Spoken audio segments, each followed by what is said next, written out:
Hoje a gente vai entrevistar a Beatriz Folli. Ela é a mulher por trás da Psicodrome. Isso é bem legal, viu, gente?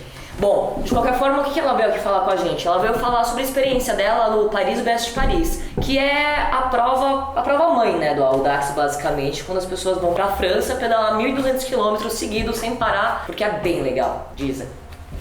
É Bibi, a gente chama ela de Bibi, né, porque a gente tem intimidade. Então eu vou fazer algumas perguntas básicas das diferenças entre o Audax que ela fez lá na França e os Audax que ela fez aqui, quais preparativos que ela fez aqui no Brasil pra poder sair nessa jornada mesmo, tá bom? Bibi, 1.200 é basicamente o dobro do último maior que você fez aqui no Brasil, que é 600, né? Então você faz 200, 300, 400, 600 e do nada você faz 1.200. Quais foram os preparativos diferentes que você fez para essa prova? Isso que a gente não tá levando em consideração que é em outro país também. Tipo, vamos falar sobre ser uma prova de 1.200 quilômetros. Em particular, para mim foi uma coisa bastante difícil, porque na teoria, para você se classificar, você só precisa fazer a prova até os 600, mas se recomenda muito que você faça um brevet de 1.000 ou que você, por conta própria, faça um rolê de 1.000. Enfim, para se preparar, porque o salto de 600 para 1.200 é enorme mesmo. Nem que seja 1.000, que seja 800. Até porque as pessoas têm essa tendência de achar que eu vou fazer uma prova de 1.200, então eu preciso fazer 1.200 em casa, ou então eu preciso fazer 1.000 em casa. Não, você não precisa, e não necessariamente isso é uma coisa muito boa, porque se você não tiver esse treino longo mesmo, né, de 800 para mais, de 700 para mais, você vai se desgastar antes da prova. Então isso tem que ser feito com muito mais antecedência, e para efeito de treino mesmo, isso é uma coisa muito mais psicológica, no sentido de como é que eu tô me organizando para fazer pedalada de 1.000 km, mais do que realmente um treino físico, porque chega uma hora que é um desgaste tão enorme do corpo que não faz diferença se você fez 800, se você fez 1.000, se você fez 1.200, a diferença é pouca. Entendi. Do desgaste físico. Você basicamente pode dizer que você estava meio que preparada, porque por muito tempo você se jogou na longa distância, né? Na verdade não. No meu caso, inclusive, foi bem particular, porque eu tive foi uma série de acontecimentos. Eu sofri um acidente que eu quebrei as 2 mãos, então eu fiquei cerca de 2 meses sem pedalar. Quando eu voltei a pedalar, eu subi 3 montanhas enormes e fiz 2 viagens em uma semana, com tanta vontade que eu tinha de pedalar, e aí eu acabei com um problema no joelho. E aí eu descobri que esse problema do joelho não foi nem decorrente desse overtraining que eu tive. Era uma coisa que eu já tinha antes, que obviamente o overtraining não ajudou, mas no final das contas ajudou no sentido de descobrir esse meu problema antes que eu começasse os treinos para a prova. Então eu fiz uma maratona de médicos, de fisioterapeutas, até encontrar a pessoa que estava me tratando corretamente, que olhou no meu olho e falou: olha só, você vai fazer os 1.200 km na França, se você seguir as instruções, se você fizer isso e aquilo, e rolou. Mas a verdade eu perdi o calendário do Rio. Eu sou do Rio, né? Eu tô morando agora em São Paulo, mas na época eu tava no Rio, e isso me fez ter um desgaste muito maior para poder fazer as provas classificatórias, porque ao invés de fazer o 200 a 600 no Rio, eu fiz o 200 em Belo Horizonte, 300 eu fiz em Porto Alegre, o 400 eu fiz em São Paulo e o 600 que eu fiz no Rio mesmo. Você se agilizou inteira para conseguir fechar todo o esquema super randonê, né? Calendário. Só voltando que o Super Randonê a gente tinha explicado naquela entrevista com a Renata Mesquita, o Super Randonê é você fechar os brevês 200, 300, 400 e 600 do Audax. Tem uma particularidade ainda nessa história, porque pelo que eu fiquei sabendo que você é a terceira mulher a completar essa prova de fixa. Sim. O que eu tava falando foi muito porque eu queria completar mais do que eu estar bem preparada para completar, porque foi uma loucura ficar viajando o Brasil inteiro para terminar. Enfim, pra quem não sabe, você não pode simplesmente fazer a prova que você quer na hora que você quer. Pra você fazer o 300, você precisa ter feito o 200 antes. Pra fazer o 400, precisa fazer o 300 antes. Então, eu tenho que fazer na sequência. E foi isso que me causou essas viagens todas, de eu ter que ir pra tantos lugares, porque eu precisava fazer na sequência. E no final das contas, eu não consegui fazer uma pedalada de 800 ou 1.000 que eu queria ter feito, porque, bom, no meio disso tudo acontece a vida, então a gente ainda tem que trabalhar, ainda tem que acordar cedo, ainda tem que fazer as coisas. E eu tentei me organizar para conseguir fazer pelo menos um 800 ou um 900 por minha conta, mas eu não consegui, eu não tive tempo. Depois dos 600 eu também me lesionei de novo, e que me deu um tempo de recuperação muito mais lento do que eu imaginava. Então eu fui para Paris fazendo só os 600. Foi meu último treino e foi uma discrepância fenomenal, porque o 600 de Rio das Ostras, ele é quase completamente plano. Ele tem cerca de 2.000 metros de elevação e o PBP ele tem quase 12. E assim... Bom, 1.200 km ter 12 faz algum sentido, assim. Pois é. E além disso, pelo menos em Rio das Ostras venta muito. É o que te dá uma oportunidade de treinar um pouco mais. De mais de 10 audaxes que eu fiz em Rio das Ostras, foi o primeiro ano que não ventou nada. Então Entendi. foi muito fácil. E o PBP ele acontece a cada 4 anos, né? Por isso que ele é tão especial, inclusive. As pessoas fazem uma grande correria para conseguir chegar lá nesses 4 anos, que a próxima oportunidade vai demorar novamente. Para além dos preparativos que você fez, que obviamente foram físicos, e teve alguma coisa que foi uma grande parte do trabalho, foi psicológico, eu tenho certeza disso. Quais foram as diferenças na hidratação, na alimentação e no descanso que você sentiu muito dessa prova? Você sentiu alguma diferença muito grande em relação a isso? Olha, assim, em termos do psicológico, o que eu fiz, normalmente as pessoas pensam, já fiz tantos quilômetros, agora faltam mais tantos. Eu pensei, cara, eu vou pedalar até quarta-feira. Não adianta você pensar, já cheguei na metade da prova, cara, falta 600 quilômetros, sabe? Tipo, não interessa que você chegou na metade da prova, ainda é muita coisa. E assim, 200 quilômetros também é muita coisa. É desesperador. É metade de um dia pedalando. Eu não me senti desesperada, porque, enfim, uma característica minha de permanecer calma em momentos... Você ficou chate? Como assim? Você ficou chateada em algum momento? Não. Eu tive um problema grave que foi ter trocado o selim 7 dias antes da corrida, porque o meu outro selim começava a me machucar no 300, 400, e quando você faz só 600 não tem tanto problema. Mas quando você faz 1.200, e era um selim que tava pegando no clitóris, que é uma parte do corpo que eu prezo bastante, então eu precisava trocar. Aí eu pensei, tem 2 opções. Ou eu uso uma coisa que já tá me machucando, ou eu uso uma coisa que talvez possa me machucar. Então vamos na segunda opção, que parece um pouco melhor.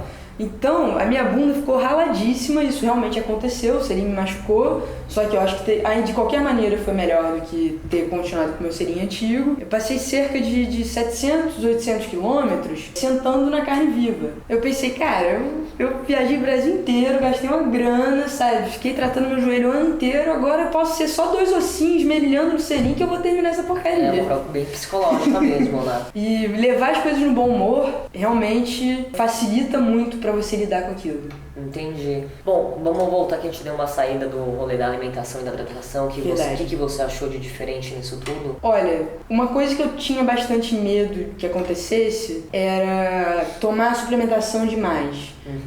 O que acontece? Você começa a ficar enjoada e você começa a não se sentir mais que você está comendo. Parece que você está injetando nutrientes no seu corpo. E você não tem mais fome, você só fica completamente com aquela sensação de embrulho, nem água mais você quer tomar. Então, como eu já tive essa experiência no Audax 600 e, de certa forma, em alguns outros treinos que eu tinha feito, eu quis pegar muito leve na suplementação e comer de verdade o máximo de vezes possível que eu pudesse. Isso foi inclusive uma orientação do meu médico que falou, olha, se você comer, você não vai ter problema nenhum no joelho.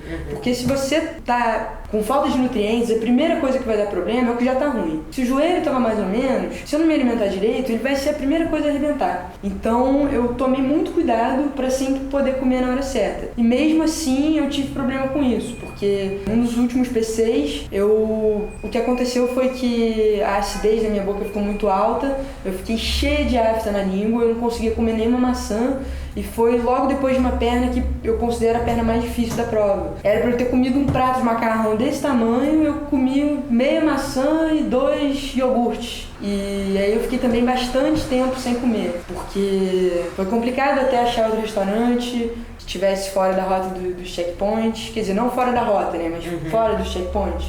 E aí essa parte foi bastante difícil, mas rolou. Uma cena que eu me impressionei bastante de ver, assim, depois que acabaram as provas, é tipo aquele monte de gente dormindo em gramas, assim, tipo aquelas pessoas semivivas, assim, dormindo encostada de qualquer jeito. Era isso. As pessoas me perguntam muito, mas como é que faz pra dormir? Não dorme? Olha, você tem 90 horas pra terminar a prova. Você se garante? Quer dormir muito? Você dorme muito, mas você vai ter que pedalar forte. E aí, não, mas e aí? E aí tá com sono, vai dormir no meio da estrada? Como é que faz? Em alguns checkpoints eles tinham estrutura para que você dormisse, você podia pagar uma taxa, acho que era 4 euros, que uma pessoa te acordava. É um risco que você corre. Eu conheço um brasileiro que pagou por esse serviço, não acordaram ele acordou acho acho que 2 ou 3 horas depois, ele não conseguiu terminar a prova no tempo, e aí você vai reclamar com quem, sabe? Eu achei, em geral, a prova muito mal organizada. Foi uma experiência ótima, a pedalada era super linda, é emocionante você estar pedalando à noite e você vê, assim, um pelotão, que é um mutirão de gente, são vários pelotões, né? Com aquela luzinha, assim, todo mundo, pá! É delicioso, uma experiência que eu nunca tive e que eu acho que não sei se eu vou ter de novo, né? De ter a oportunidade de fazer uma longa distância dessa maneira com tanta gente. São 6 mil pessoas participando da prova. Agora, primeiro dia da prova que eu chego lá, eu tinha pagado por um almoço, pensei, eu não vou ficar catando restaurante, né? Ainda que fosse um pouco caro, valeria a pena fazer essa refeição que eles estavam propondo lá. E aí eu chego e falo, não tem mais comida. Ué, mas eu paguei, mas não interessa, não tem mais comida. E aí eu reclamo com quem? Onde que eu sou ressarcido? Não sei, só sei que não tem mais comida.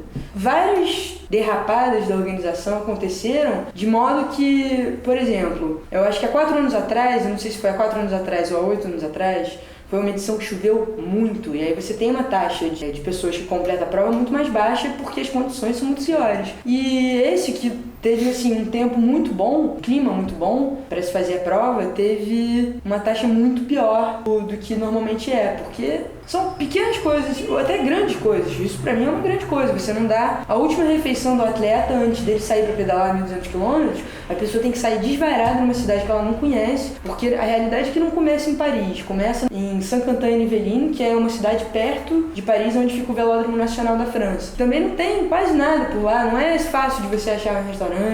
Se você é uma pessoa estrangeira e você não fala a língua, fica mais difícil ainda. E aí como é que você faz, né? Não faz. Então, esse tipo de coisa realmente tem um impacto forte no desempenho dos atletas na prova. Entendi. Bom, e essa questão da falta de organização, tem muita gente aqui do Brasil que fica com essa expectativa, não, a prova europeia, que é super organizada, muito melhor do que as provas do Brasil. Não é, mas não é mesmo. Não é de jeito nenhum. Pelo que eu vi lá, tem muita prova, especialmente aqui em São Paulo, que eu vejo que as provas são muito bem organizadas, dando um show no que foi a organização de lá. Também tem essa questão de, né, são pouquíssimas mulheres que participam. A relação é alguma coisa, para cada 10 homens você tem uma mulher. E diversas vezes eu entrei no banheiro feminino, tinha um cara lavando a mão ou enchendo caramanhola. O que você tá fazendo aqui? Ah, não, só tô enchendo a câmera. Não interessa o que você tá fazendo, você tá no banheiro feminino. Não, mas isso não tem, eu podia estar pelado aqui. E aí, você entrar, que nem você tá na sua casa? Aí é muito desgastante você tá pedalando 1.200 km e ainda tem que ficar dando esporro em homem abusado. Caralho, velho. Sim. Gente, é muito chocante. Sim. Eu tô bem chateada com essa informação agora. Bem chato mesmo. Você sabe se isso do banheiro aconteceu com mais mulheres? Com certeza. Assim, eu acho que poucas mulheres ficaram indignadas da maneira que eu fiquei. Enfim, né, se posicionaram da maneira que eu se posicionei. Não, você não vai entrar. Não interessa se tem 1 milhão de homens na prova e 2 mulheres. Isso aqui é um espaço para mulheres. Você não deve entrar, a não ser que você peça e que lhe concedam permissão. Todo Audax, a gente sabe que ele tem uma característica, né? Por exemplo, eu sei que o de Boituva, uma característica dele que torna ele um pouco mais difícil é aquele calor. Porque Luz, ele tem uma altimetria muito grande, né? E ele também tem um calor. Qual que seria a característica que se você viu, assim, que é muito específica do Paris-Brest-Paris, para além dos 1.200, né? Porque 1.200 km eu acho uma característica por si só, tipo, um fato. Para além disso, o que mais você achou nessa prova? Olha, eu acredito que eu tenho um ponto de vista um pouco deformado por conta de ter feito a prova de fixa. Então, a altimetria pra mim vai gritar um pouco mais alto do que qualquer outra característica. Óbvio que, especialmente pra mim, que sou brasileira, que vem do Rio, que faz um calor danado, o freio pega bastante. Eu vi muito brasileiro sofrendo de hipotermia, mas ainda assim eu não acho que foi isso, em particular, não foi uma característica da prova. Porque a Europa é frio mesmo, não tem como fugir disso. Não achei que estava um frio horroroso. Em comparação, eu já fiz 2 Audaxes em Porto Alegre de 300. Peguei temperaturas que talvez fossem uma mesma coisa, em alguns momentos até pior do que o PVP. Agora, a altimetria, eu achava que era 10 mil quilômetros e no final das contas foi 11.500 que registrou no Garmin da maioria das pessoas. Então isso pra mim foi uma diferença brutal com o que eu estava acostumada de altimetria. E especialmente na volta, porque você vai até Brest e volta. Você não necessariamente faz rigorosamente o mesmo caminho. A rota tem pequenos desvios do caminho original, caminho da ida. E teve um desvio que tinha uma altimetria surreal. Isso, não acredito que eu vou passar por aqui agora, que eu já tô 3 dias virada, eu vou ter que subir isso, tá de sacanagem. Nossa. Vou ter que subir isso. Pra mim, a altimetria foi realmente o sabor, né, do PBT. Assim, muitas mulheres conseguiram completar essa prova? Eu, sinceramente, eu não olhei Não deu uma olhada. As estatísticas. E eu mesma completei a prova, mas eu excedi um pouco o número de horas. Eu teria direito a terminar em 91 horas, por conta de ter necessidade de atendimento médico, porque a minha bunda estava em carne viva. Mas até eu descobrir, por exemplo, eu não sabia que tinha médico. Então eu fiquei muito tempo procurando uma farmácia para colocar alguma coisa. Teve um checkpoint que já tinham me informado que tinha atendimento médico, mas aquele checkpoint estava sem. E as coisas eram muito longe. Inclusive isso é uma particularidade do PBP, diferente da maioria dos Eldex que eu já... De todos os Eldex, na verdade, que eu já participei. Porque você chega no checkpoint, você vai, come, anota o seu passaporte, né? Aquele documento que você tem para registrar que você passou nos checkpoints. E você vai, pega a sua bicicleta e vai. Cara, no Paris, o banheiro é aqui, aonde você come é ali, aonde você carimba o seu passaporte é lá na Casa do Chapéu. Então, o tempo do checkpoint era muito maior do que eu esperava. Né? Outra coisa que também é enorme, que impacta muito no tempo que você fica nos checkpoints, é a fila para comer. Então, se você puder evitar comer no checkpoint, comer em algum outro lugar, uma birosquinha antes, uma lanchonete, faça isso. Porque o primeiro checkpoint eu passei quase meia hora na fila esperando pra comer. Bom, eu vou te fazer a última pergunta, que é uma coisa que eu realmente tô bastante curiosa, eu acho que não só eu. Você faria de novo Paris-Brest Paris? Você faria toda essa série de Super Randonnée pra chegar lá de novo? Eu faria, mas não é uma coisa que agora eu tô pensando em fazer. Né? Eu acho que foi um objetivo que eu tinha, que eu completei. Eu acho que eu até completei razoavelmente bem, com todas as condições que eu tinha em mãos. Mas se daqui a 4 anos eu ainda estiver nesse pique, se eu estiver treinando pra isso, agora se eu estiver lesionada, aí realmente eu acho que não vale a pena fazer. Mas assim, pra mim foi, de certa forma, uma missão cumprida. É uma puta experiência, né? Terceira mulher a completar de fixa, eu acho que não é pra muita gente não. De qualquer forma, foi bem bacana. Mesmo se houve um tempo a mais, você tá de parabéns. E também por essas questões todas da organização, me frustra muito ver tão poucas mulheres e essa falta de incentivo, né? Muito pelo contrário, né? Isso é uma questão de misoginia mesmo. E você desencoraja as mulheres a participarem. Pouquíssimas pessoas negras, então em termos de representatividade era de chorar. Assim, se eu fosse fazer uma outra prova dura dessa maneira, de mais de 1000 quilômetros, me interessa muito mais fazer a Transcontinental, que é ainda mais dura, que tem um processo de seleção dificílimo, porque as pessoas escolhem a dedo quem pode participar ou não, do que o Paris-Brest Paris. Entendi. Bom, com a experiência de vida, né? Sim. Bom, hoje a gente tem visto aqui a Beatriz Foli, né? Que ela é a mulher por trás da Psicodrome novamente, eu adorei esse título. E espero que vocês tenham gostado. Se vocês curtiram o vídeo, curtam o vídeo, por favor. Se vocês não curtiram, como eu já disse anteriormente, a vida é assim. E quem gosta, por favor, se inscrever no nosso canal, tá bom?